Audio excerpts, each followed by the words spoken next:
कल हमने लास्ट कौन सा पेज पढ़ा था? आई थिंक कोवर्सन में नंबर 20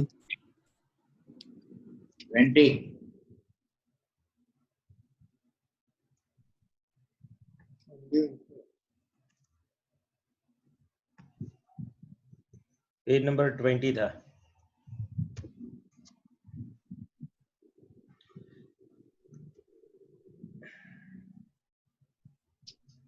हाँ, यहाँ तक थे हम। ओके, कोवर्सन नाम का टॉपिक हम पढ़ चुके थे। कल हम पढ़ रहे थे एक्चुअली फ्री कंसेंट, और फ्री कंसेंट के अंदर consent is said to be free if this 5 elements are not there. ये 5 एलिमेंट में एक है कोवर्सन, फिर है अनड्यू इन्फ्लुएंस, फिर फ्रॉड, फिर मिसरिप्रेजेंटेशन एंड देन मिस्टेक। उसमें कोवर्सन नाम का कल हमने पढ़ा था सेक्शन 15। कोवर्सन किसको बोलते हैं? कमिटिंग और threatening to commit any act which is forbidden by Indian penal code. And दूसरा अनलॉफुल डिटेनिंग और threatening to detain any property which is prejudice to any person, means वो प्रॉपर्टी डिटेन करने से किसी को नुकसान हो रहा है, तो इसको हम क्या बोलते थे? कोवर्सन बोलते थे। फिजिकल फोर्स शॉर्ट में बताता हूँ। एंड इफेक्ट ऑफ कोवर्सन क्या है? तो कॉन्ट्रैक्ट इज वॉइडेबल, है ना। अवॉइडेबल की जगह मैंने वॉइडेबल कराया था। Voidable at the option of the person whose consent was taken by using coercion. It should be noted that threat to commit suicide is also amounts to coercion. True and false में आ सकता है। अब मैं आपको undue influence नाम के एक topic के अंदर ले जाता हूँ। तो चलो अनड्यू इन्फ्लुएंस की बात करते हैं। एक मिनट चालू रखना जरा। ओके, Redmi Note 7, मीर तेरा लेफ्ट साइड पे है ना एक स्पीकर जैसा होगा, उसको बंद कर दे भाई, मीन्स म्यूट कर दे। ओके, कंप्लीट है। चलो, तो अभी हम पढ़ रहे थे फ्री कंसेंट, और फ्री कंसेंट में आपको एक पॉइंट आ रहा था, वो पॉइंट का नाम है अनड्यू इन्फ्लुएंस। अब कल पढ़े थे वो कोवर्सन था, आज अभी हम जो पढ़ने जा रहे हैं उसका नाम है अनड्यू इन्फ्लुएंस।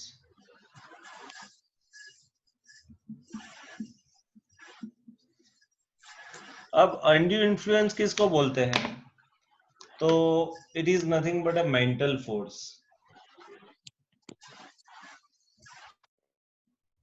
मेयर बंद नहीं हुआ है लेफ्ट साइड का तेरा, म्यूट कर दे, म्यूट। लेफ्ट साइड का वो जो क्या बोलते हैं स्पीकर जैसा दिख रहा है ना, उसको बंद कर दे। तो एटलीस्ट तेरे वहां जो आवाज आ रही है वो हमको सभी को सुनाई नहीं देगी। दिख रहा है मीर?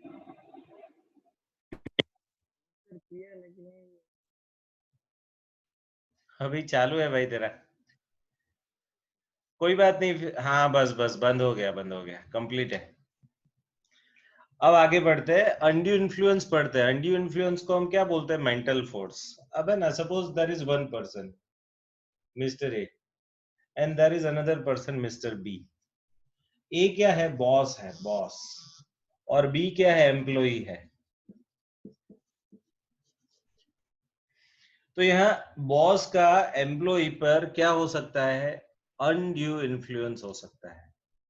मीन सपोज बॉस चाहे तो एम्प्लॉय को है ना ऐसी धमकी दे सकता है कि भाई तेरे को मैं जॉब में से निकाल दूंगा, तू मेरा ये काम कर, या फिर मेरे साथ ये कॉमर्शियल कॉन्ट्रैक्ट में एंटर हो जा, या फिर मेरी वाइफ या ब्रदर सिस्टर फादर किसी के साथ तू ये कॉमर्शियल कॉन्ट्रैक्ट कर। ऐसा मेरे पे कोई फोर्स कर सकता है। So that is why I am telling कि that force is said to be undue influence, है ना। तो ये बॉस मिस्टर बी पे अनड्यू इन्फ्लुएंस कर सकता है। आपको मालूम हो तो मैंने क्लास में एक एग्जांपल दिया था। सपोज ये मिस्टर बी जो है वो गांव का लड़का है, उसके फादर खेती कर रहे हैं, और मिस्टर ए जो है बॉस है। इसने अपने खेत में, इसके फादर ने अपने खेत में गेहूं का प्रोडक्शन किया। अब उसने अपने बॉस को दिखाया कि भाई ये है गेहूं का सैंपल, आपको लेना हो तो। और बॉस बोलता है कि भाई मेरे को 5 मण चाहिए। अब 1 मण का सपोज प्राइस है 5,000 रुपया, तो 5 मण का 25,000 होगा। तो अब 25,000 के गेहूं चाहिए। अब ये क्या बोलता है, एक बार भिजवा दो, फिर वो ले लेता है और फिर है ना वो 25,000 नहीं देता, वो बोलता है भाई मार्केट में तो मीन्स ये 5,000 वाले नहीं है, मैं सिर्फ पर मण के 2,000 ही दूंगा। तो ऐसे 5 मण के वो 10,000 ही देने को रेडी है। अब ये गलत है। अब ये बोलता है कि सर मेरे फादर को है ना ये मार्केट में वैसे भी वो 25 में बेच रहे हैं, आपको 10 में क्यों दे। बट बॉस बोलता है कि अगर आपको पूरे रुपए चाहिए ना तो मैं तेरे को जॉब में से निकाल दूंगा। अब ये क्या हो गया, एंड्यू इन्फ्लुएंस हो गया, है ना। तो एक है ना, एक पार्टी कैसा होता है, सुपीरियर कैपेसिटी का होता है, सुपीरियर कैपेसिटी, और दूसरा क्या है, inferior capacity.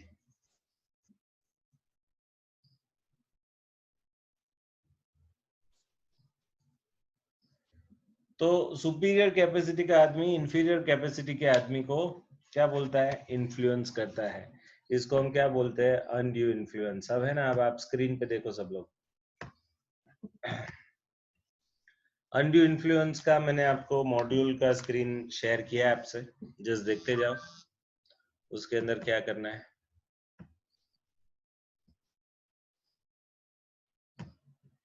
Section 16 undue influence. अब क्या है ये सेक्शन के अंदर, देखते जाओ सब लोग, सेक्शन 16।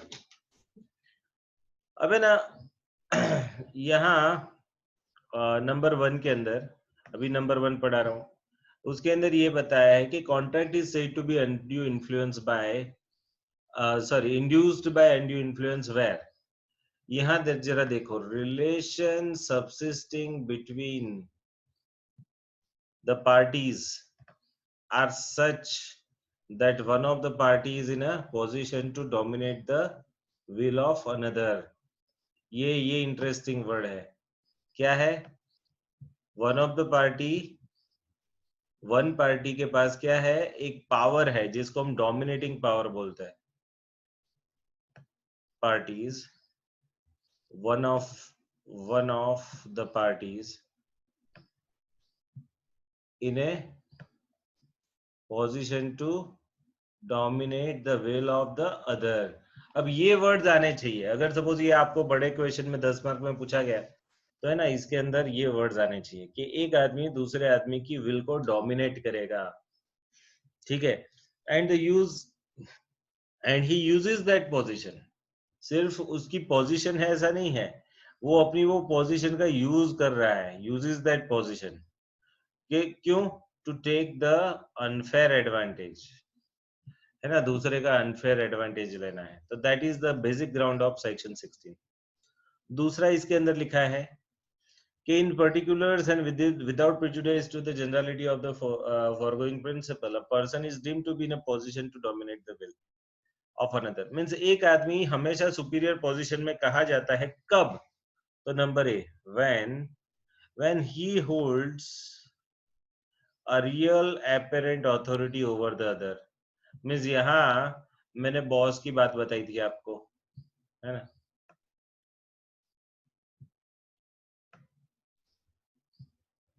लिख देता हूं भाई, बॉस, है ना। तो boss is dominating the will of another. And number B, where he makes the contract with a person whose mental capacity is temporarily or permanently affected by the reason of age or illness or mental or bodily distress। अब है ना, ये second example भी undue influence का है। Means he makes a contract with a person, और ये person कैसा है, whose mental capacity is affected, उसकी मेंटल कैपेसिटी अफेक्टेड है, किसकी वजह से, एज या इलनेस और मेंटल और बॉडीली डिस्ट्रेस की वजह से। मीन्स आप मानसिक रूप से त्रासे हुए आदमी से सपोज आप कॉन्ट्रैक्ट कर रहे हो, मानसिक रूप से त्रासित आदमी से आप कॉन्ट्रैक्ट कर रहे हो, तो वो भी अनड्यू इन्फ्लुएंस, क्योंकि सामने वाला सोच ही नहीं सकता, तो वो केस में ये अनड्यू इन्फ्लुएंस बन रहा है। तीसरी स्थिति, where a person who is in a position to dominate the will of another enters into a contract with him and the transaction appears on the face of it and on the evidence adduced का meaning क्या होगा, added, एड्यूस्ड का meaning क्या होगा, produce भी लिख सकते हो आप। एड्यूस्ड का मीनिंग क्या होगा? प्रोड्यूस्ड।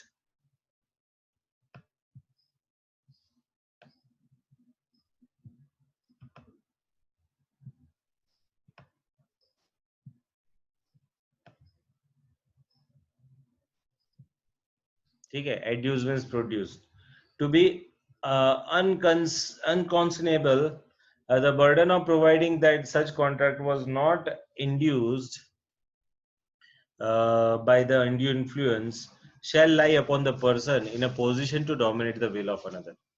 मीन्स अब किसी को प्रूव करना पड़ेगा कि भाई ये अनड्यू इन्फ्लुएंस से आपने किसी का परमिशन नहीं लिया है, वो किसको प्रूव करना पड़ेगा? तो it shall lie upon the person in a position to dominate the will of another. Means आपने किसी से कॉन्ट्रैक्ट किया है और उसमें आपने अनड्यू इन्फ्लुएंस यूज नहीं किया, उसका प्रूफ किसको करना पड़ेगा?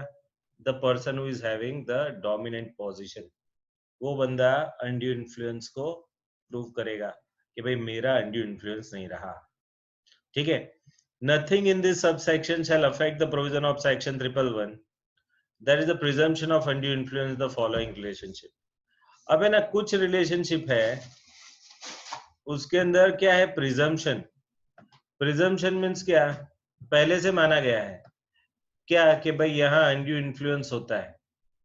तो ये कौन कौन सी स्थिति है देखो तो पेरेंट एंड चाइल्ड है ना, ये बड़ा सिंपल सा है समझने में। देखो, हमेशा पेरेंट्स का अपने चाइल्ड की विल पे इम्पैक्ट होता है ना।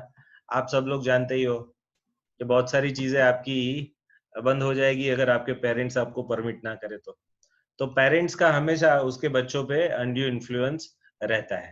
ठीक है, फिर दूसरी स्थिति कौन सी बताई है उन्होंने? देखो, दूसरी स्थिति बनाई है गार्डियन एंड वार्ड। ये क्या है एक्चुअली? है ना, ये वर्ड इंडिया का नहीं है, ये पर्टिकुलरली इंग्लैंड का वर्ड है। उधर क्या होता है कि कोई बच्चा है, अनाथ है सपोज, उधर तो है ना, आपको मालूम है फैमिली सिस्टम ही बहुत कम है, फैमिली नहीं बनते, और जो बनते हैं वो ज्यादा समय टिकते नहीं। तो वहां है ना लेजिटिमेट सन और डॉटर ऐसा वर्ड यूज किया जाता है। तो समझो कि किसी आदमी का मीन्स कोई बच्चा है छोटा सा, उसको उसके माँ ने या बाप ने छोड़ दिया कहीं ऐसे ही रोड पे, तो फिर उसको उसका गार्डियन कौन बनेगा? उसका पेरेंट कौन बनेगा? तो तो वहां है ना, गवर्नमेंट किसी को नियुक्त करती है, किसी आदमी को, कि भाई you will become the guardian of that person. And अगर वो गार्डियन है तो आप कौन है? वार्ड। वार्ड मीन्स उसके बच्चे। तो ये एक स्थिति है। फिर डॉक्टर एंड पेशेंट, यहाँ भी क्यों सर डॉक्टर हमेशा पेशेंट को क्यों डोमिनेट कर सकता है? तो यहाँ हम मान लेंगे कि doctor will always dominate the patient. Why? क्योंकि डॉक्टर को पेशेंट की सभी इंटरनल फिजिकल तकलीफों के बारे में मालूम होता है। In the same way solicitor and client. Now what do you mean by solicitor? बाजू में लिख दो लॉयर। सॉलिसिटर का मीनिंग क्या है? लॉयर। लॉयर का मीनिंग क्या होता है? वकील। तो सॉलिसिटर, तो वो भी क्लाइंट की सभी चीजें जानता है, so that is why he can also influence the will of the his client. फिर ट्रस्टी एंड बेनिफिशियरी। आपको मालूम है बहुत सारे ट्रस्ट क्रिएट होते हैं, जैसे कि सपोज कोई धार्मिक संस्था का ट्रस्ट, या फिर कोई पर्टिकुलर समाज का या ज्ञाति का ट्रस्ट, और वो ट्रस्ट के ट्रस्टी होते हैं। अब ट्रस्टी एंड उसके बेनिफिशियरी का रिलेशनशिप कैसा है? तो एक दूसरे पे इन्फ्लुएंस करता है, क्योंकि नॉर्मली ट्रस्ट है ना वो बेनिफिट के लिए बनाए जाते हैं। किसके बेनिफिट के लिए? कुछ लोगों के। और वो जिनके बेनिफिट के लिए बनाए जाते हैं उनको हम क्या बोलते हैं? बेनिफिशियरी। तो बेनिफिशियरी एंड ट्रस्टी का हमेशा इन्फ्लुएंसिंग नेचर होता है। जो बेनिफिशियरी है वो हमेशा ट्रस्टी के तलवे पे खड़े रहते हैं, मैं ऐसा बोल सकता हूँ कि भाई ट्रस्टी को हमेशा वो बताते रहेंगे कि मेरे को इतनी हेल्प कर दो, इतनी हेल्प कर दो, और वो ट्रस्ट के नाम पे हेल्प कर देगा। तो यहाँ भी trustee can dominate the will of beneficiary. In the same way, religious advisor and discipline. आज के जमाने में ये रिलीजियस एडवाइजर किसको बोलते हैं? वो हम गुरु नहीं बोलते, गुरु है ना, गुरु, धार्मिक गुरु।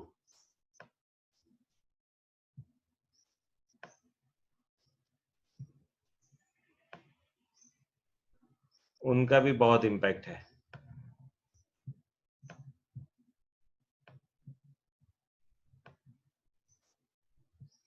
तो रिलीजियस एडवाइजर। फिर है फियांस एंड फियांसी, ये किसको बोलते हैं sir? Faience and fiancée means जिनका विवाह हो चुका है बट लग्न बाकी है। क्या हो चुका है? विवाह हो चुका है।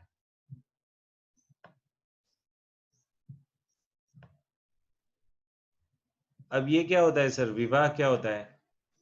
आप नहीं बोलते कि भाई हम एंगेजमेंट सेरेमनी में जाके आए, तो वो जो एंगेजमेंट सेरेमनी है ना, उसको हम विवाह बोलते हैं। तो उसको अब विवाह के बाद है ना, क्या स्टेटस क्या कहलाता है? फियांस एंड फियांसी का। और विवाह के बाद जब शादी हो जाती है, तभी स्टेटस हस्बैंड वाइफ का मिलता है ना? तो ये जो स्टेटस है विवाह का,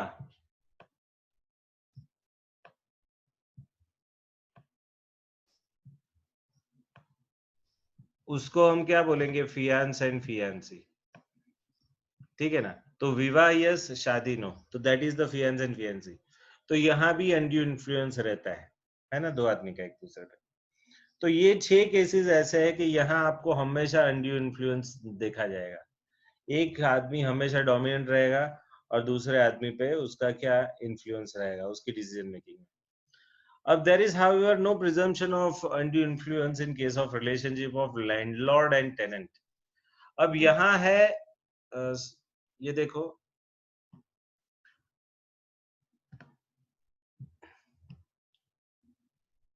लैंडलॉर्ड एंड टेनेंट, यहाँ है ना no presumption of undue influence.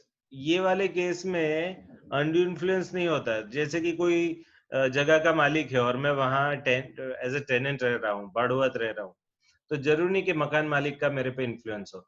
In the same way debtor and creditor, जरूरी नहीं कि क्रेडिटर हमेशा डेटर पे इन्फ्लुएंस करे। And in the same way husband and wife. Sir ये थोड़ा कॉन्ट्राडिक्टरी है। ये फियांस एंड फियांसी, वहां अनड्यू इन्फ्लुएंस है और हस्बैंड वाइफ में नहीं है, ऐसा क्यों? अब मैं रीजन बताता हूँ, है ना। जब शादी हो जाती है उसके बाद तो रिलेशनशिप बन जाता है, बट जब तक रिलेशनशिप नहीं बनता तब तक है ना टूटने का वो चांसेस रहता है। तो वहां है ना हमेशा एक आदमी को ऐसा लगता है कि भाई शादी से पहले हमारा विवाह टूट गया तो ठीक है। तो विवाह की स्थिति में एक आदमी डोमिनेंट पोजीशन में रहता है, बट शादी के बाद ऐसा नहीं होता है। हस्बैंड एंड वाइफ एक बार बन गए फिर डोमिनेंट पोजीशन नहीं आता है। तो वहां अनड्यू इन्फ्लुएंस नहीं है, आप बोलते इन्फ्लुएंस बोल सकते हो आप, बट अनड्यू इन्फ्लुएंस नहीं बोल सकते। ठीक है? तो ये डिफरेंस है दोनों में। Okay, undue influence and means विवाह एंड शादी के बीच में। चलो अब आगे बढ़ते हैं। The wife has to be पर्दा नशीन। अब है ना ये मुसलमान जो लोग हैं उसके अंदर ये कंसेप्ट चल रहा है। इवन पास्ट में तो बहुत सारे लोग ऐसे थे पर्दा नशीन वुमन। अब ये क्या होता है सर, पर्दा नशीन वुमन? ये कंसेप्ट क्या है जरा देखो, है मैं यहाँ अंडरलाइन करता हूँ, पर्दा नशीन। ये ना मोस्टली मुसलमानों में ये वर्ड आता है कि पर्दा नशीन वुमन क्या होता है। तो है ना वो आगे के शरीर के आगे के पार्ट पे, फेस पे वो पर्दा लगाते हैं, तो उसकी वजह से उसको पर्दा नशीन वुमन बोला जाता है। तो ये पर्दा नशीन वुमन है ना, वहाँ डेफिनेटली अनड्यू इन्फ्लुएंस है, क्योंकि उनमें आपको मालूम है ना तलाक देने का राइट मुसलमानों में सिर्फ हस्बैंड का है, वाइफ का नहीं है ना। हस्बैंड वाइफ को एक बार बोल दे तीन तलाक तीन तलाक तीन तलाक तो हो जाता है, बट अब तो मोदी जी ने नया नियम बना दिया है, अब इतना जल्दी नहीं होगा, है ना। अब कोई भी सपोज अपनी वाइफ को ऐसा तीन तलाक बोल के, तलाक तलाक तलाक तीन बार बोल के वो सपोज उसको वो करना चाहे तलाक, तो वो नहीं हो पाएगा। तो the wife has to be पर्दा नशीन फॉर सच प्रिजम्पशन। मीन्स अगर अनड्यू इन्फ्लुएंस का सोचना हो तो पर्दा नशीन वुमन होगी तो अनड्यू इन्फ्लुएंस पॉसिबल है। In this requirement the undue influence has to be proved. तो पर्दा नशीन वुमन में क्या प्रूव करना पड़ेगा? Undue influence has to be proved. Means prove नहीं कर पाए तो बाय डिफॉल्ट हम नहीं मान लेंगे, बट प्रूव करना पड़ेगा। फिर आगे है going through the definition of undue influence in section 16। यहाँ कौन सा सेक्शन है भाई? Section number 16। और सेक्शन नंबर 16 में अगर आप ध्यान से देखोगे तो 2 एलिमेंट्स दिखेंगे। पहला क्या है? जो रिलेशनशिप है वो सबसिस्ट होनी चाहिए, ठीक है, जिसमें एक आदमी डोमिनेंट रोल निभा सके। और दूसरा क्या? दैट पर्सन यूज करना चाहिए वो पोजीशन को, ठीक है। और वो भी क्यों? To obtain the unfair advantage.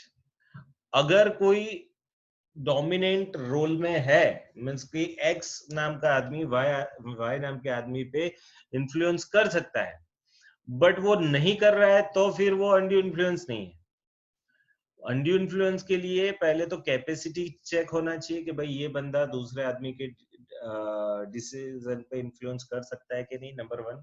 And दूसरा कि उसने वो पावर का यूज किया कि नहीं, वो भी देखना पड़ेगा, है ना। तो the undue influence is stated under section number how much? 16। चलो, इफेक्ट ऑफ अनड्यू इन्फ्लुएंस। अबे ना, उसकी इफेक्ट जो होती है वो हमेशा सेम सेक्शन में नहीं देते, वो लेटर ऑन सेक्शन में ही देते हैं। बट हमेशा याद रखना, ये 5 जो है हम जो अभी पढ़ने वाले 1 to 1, कल हमने एक पढ़ लिया कोअर्सन, अब हम अनड्यू इन्फ्लुएंस पढ़ रहे हैं। तो ये 1 by 1 5 पढ़ेंगे, सभी में एक ही इम्पैक्ट है कि सामने वाला बंदा जिसकी कंसेंट, फ्री कंसेंट नहीं है, ये 5 का यूज करके उसकी कंसेंट ली गई है, तो वो बंदे को राइट है कि वो चाहे तो ये कॉन्ट्रैक्ट को कैसा कर सके, कैंसिल कर सके, रिसाइन कर सके, रेपुडिएट कर सके। So that is the effect of undue influence. Everyone getting?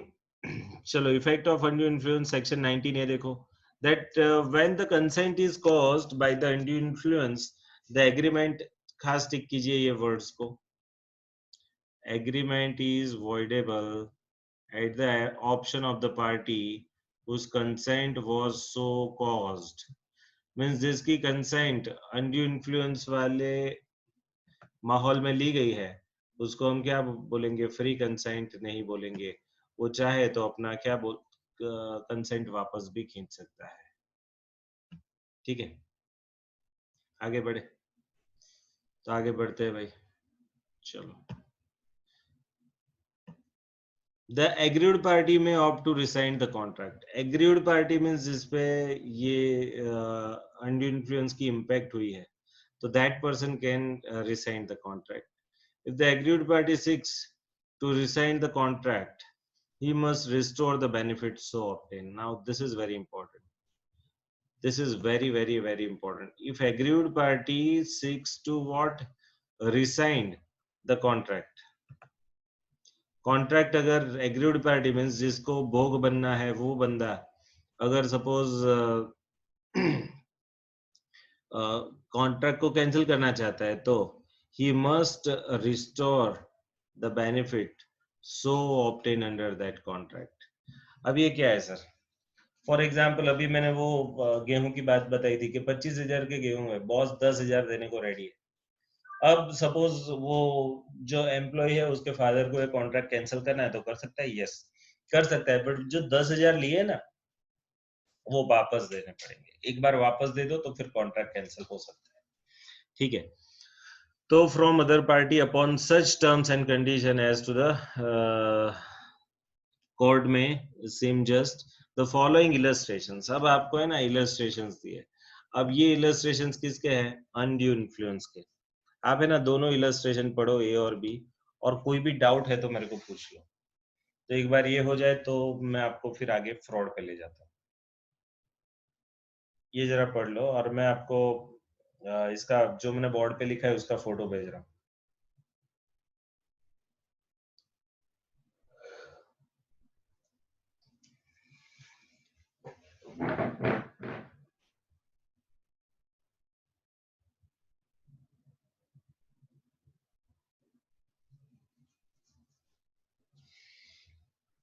इसमें 2 चीजें चाहिए, मैं बोल देता हूँ, यहाँ लिख देता हूँ। चलो, अब देखो, अनड्यू इन्फ्लुएंस में मेनली 2 चीजें हैं, वो मैं लिख देता हूँ इधर, तो आपको समझ में आ जाएगा। कंपलसरी है ये 2 चीज का प्रेजेंस होना कंपलसरी है एज पर सेक्शन 16। कौन सी दो चीजें कि one person is in a dominant position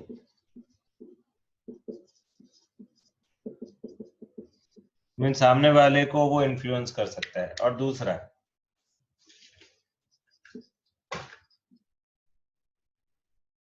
that person use his position for unfair advantage।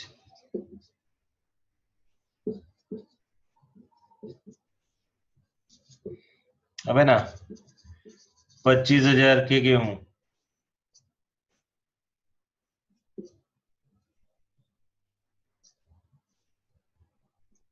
10,000 में, ये इतना लिखा है ना, इससे आपको पूरा आपको याद रह जाएगा। अब मैं ना इसका फोटो आपको भेज रहा हूँ, I am sharing this photo with.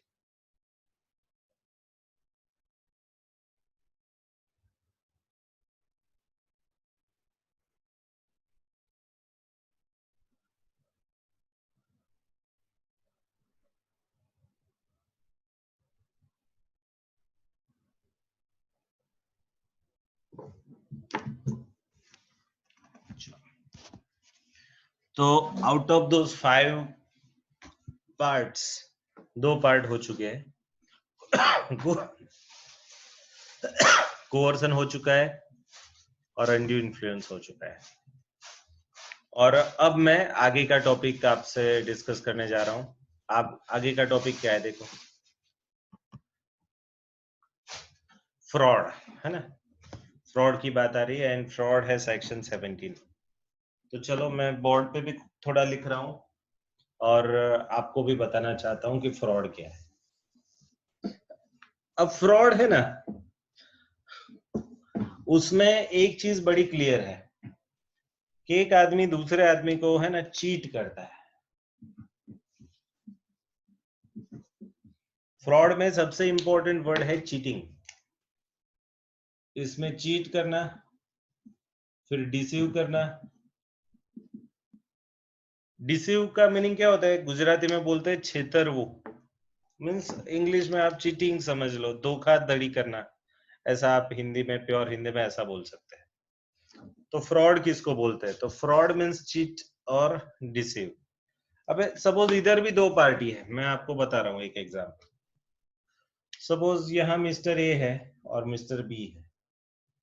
Suppose ए है सेलर, बी है बायर। अब है ना ए बी से सीधा सीधा फ्रॉड ही कर देता है, झूठ बोल के कंसेंट ले लेता है ना। ए क्या बोलता है, saying lie and get consent of a contract. सीधा सीधा झूठ ही बोल रहा है। तो ये कंसेप्ट को हम क्या बोलते हैं, इसको हम क्या बोलते हैं, फ्रॉड है ना। तो अब चलो उसका मैं आपको मॉड्यूल में से जो है वो दिखा रहा हूँ, जस्ट सी विथ मी, मेरे साथ देखते जाओ सब लोग। फ्रॉड सेक्शन 17 क्या बता रहा है, fraud means and includes any of the following acts are committed by a party to a contract or with his connivance or by his agent with intent to deceive the another party। Means यहाँ है ना बड़ा important word क्या है, intent to deceive the another party, दूसरे आदमी को cheat करना, that is the main purpose, और हिज एजेंट, और to induce him to enter into a contract. The suggestion as a fact of that this is not true by one who does not believe it to be true।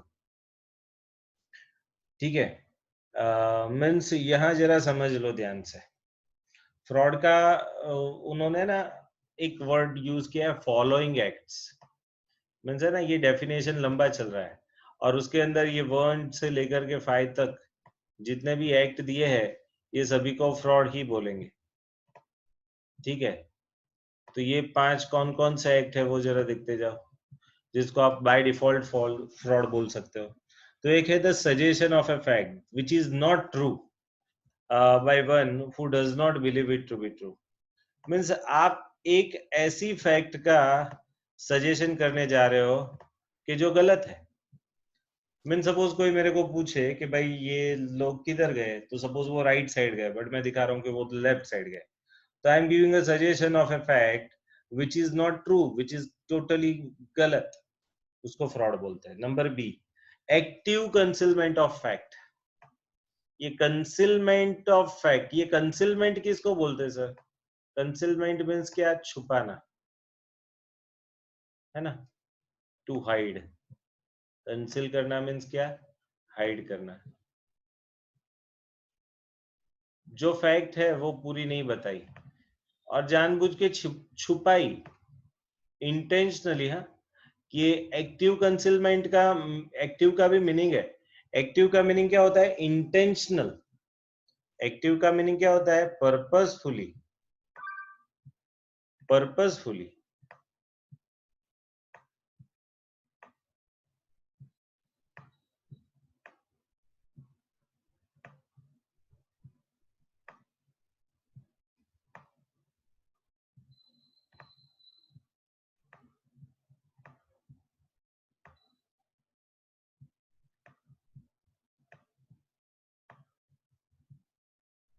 Purposefully. तो active means purposefully hide करना कोई fact को, उसको भी हम क्या बोलते हैं? फ्रॉड बोलते हैं। फिर एक है promise made without any intention to perform it. Means आपने प्रॉमिस तो किया बट आपका इंटेंशन नहीं था उसको परफॉर्म करने का। अब मैं आपको है ना उदाहरण दे रहा हूँ, दो उदाहरण से आपको मालूम पड़ेगा। एक उदाहरण है ना रामायण का है। अभी रामायण चल रहा है तो ये उदाहरण बैठ रहा है, प्रस्तुत है। वो राजा दशरथ ने क्या अपनी रानी कैकेयी से दो दो वरण मांगने को कहा था कि ये तू मांग सकती है कभी भी। वो कोई युद्ध में है ना, उसने हेल्प किया था, उसकी 2 उंगलियां चली गई थी तो उसकी वजह से उन्होंने प्रॉमिस किया था। तो ये है ना, ये फ्रॉड नहीं है, क्योंकि यहाँ प्रॉमिस किया था with intention to perform it. But है ना, एक मूवी आया था बीच में, I forget the name of that movie, but उसमें अक्षय कुमार, विद्या बालन, वो सब एक्टर एक्ट्रेस थे, बोमन ईरानी वगैरह थे। और वो नहीं, दिल का मामला है दिलबर, शाहरुख खान गेस्ट अपीयरेंस में आया था एक सॉन्ग में। मालूम है कि आपको पिक्चर का नाम मालूम है किसी को? Hey baby. हे बेबी। हाँ, अब उसके अंदर है ना अक्षय कुमार वो विद्या बालन से फिजिकल रिलेशन रखता है, but he was not having an intention to make a marriage with her. तो अब ये एग्जांपल है ना, एग्जैक्ट है कि जिसमें आपका इंटेंशन भाई फ्रॉड का है ना। तो यू मेकिंग अ प्रॉमिस कि भाई शादी करूंगा but without any intention of performing it, तो ये वाला केस है ना, फ्रॉड में जाता है। फिर आगे, any other act fitted to deceive. कोई भी एक्ट ऐसा किया जिससे सामने वाले आदमी को आप डिसीव कर पाए। डिसीव का मीनिंग क्या होता है? छेतरना, मीन्स चीट करना। And lastly, any such act और omission that is specifically declared to be fraudulent. कोई भी एक्ट और ओमिशन जिसको हमने स्पेसिफिकली डिक्लेयर किया है कि ऐसा अगर आपने किया तो उसको हम फ्रॉड मानेंगे। तो ये 5 चीजों को हम क्या मानते हैं? फ्रॉड। फ्रॉड का डेफिनेशन इतना बड़ा है। तो following acts, it is actually 2 definition है, मीन्स एंड इंक्लूड्स, ऐसा करके किया है। और आपको मालूम है ना डेफिनेशन के 2 प्रकार है, inclusive and exhaustive. Inclusive definition में आप मीनिंग को इंक्लूड कर सकते हो, तो ये 5 चीजों को इंक्लूड किया, बट ये 5 चीजों को ही इंक्लूड किया है, बाकी का जनरल मीनिंग लिखा है। ठीक है, तो इसको हम क्या बोलेंगे? Fraud. Means you are doing an act with an intention to deceive the another party, इसको हम क्या बोलते हैं? फ्रॉड बोलते हैं। अब इसका एक एक्सप्लेनेशन है, देखो। Mere silence as to fact likely to affect the willingness of a person to enter into a contract is not a fraud. Now this is very important sentence. यहाँ से चालू हो रहा है ये सेंटेंस और यहाँ खत्म हो रहा है।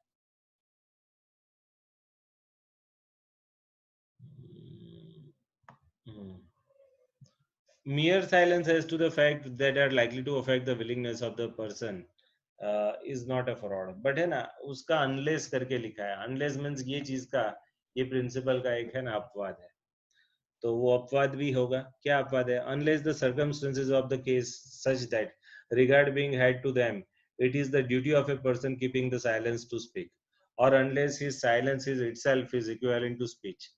मीन्स जब उसका साइलेंस ही स्पीच है ऐसा मान लिया जाएगा, या फिर उसको बोलना चाहिए था, उसकी नैतिक जवाबदारी है ये, फिर भी नहीं बोला, तो वो फ्रॉड फ्रॉड बोला जाएगा।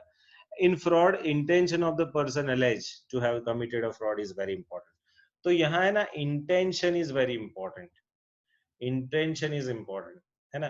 Fraud often result into the criminal liability, it result into what? Criminal liability. अब देखो मेरे पास 1 मिनट से कम समय का टाइम है, और अब मैं ये लेक्चर को एंड भी कर रहा हूँ। यहाँ मैं आपको आपके ये फ्रॉड वाले टॉपिक को इधर ही छोड़ के, अभी आगे और सेशन है मेरे फाइनल में भी, तो आपका आज ये 3 से 4 के बीच में ये 35-40 मिनट का एक सेशन हुआ। कल हम फिर से करेंगे, अगर पॉसिबल है तो आधा पौने घंटे का है ना, मैं सुबह में रख लूंगा, आपको मैं इन्फॉर्म करूंगा, और आगे हम काम करेंगे, ठीक है। तो चलो मिलते हैं कल, एंड जय हिंद, है ना, कल मिलते हैं, बाय।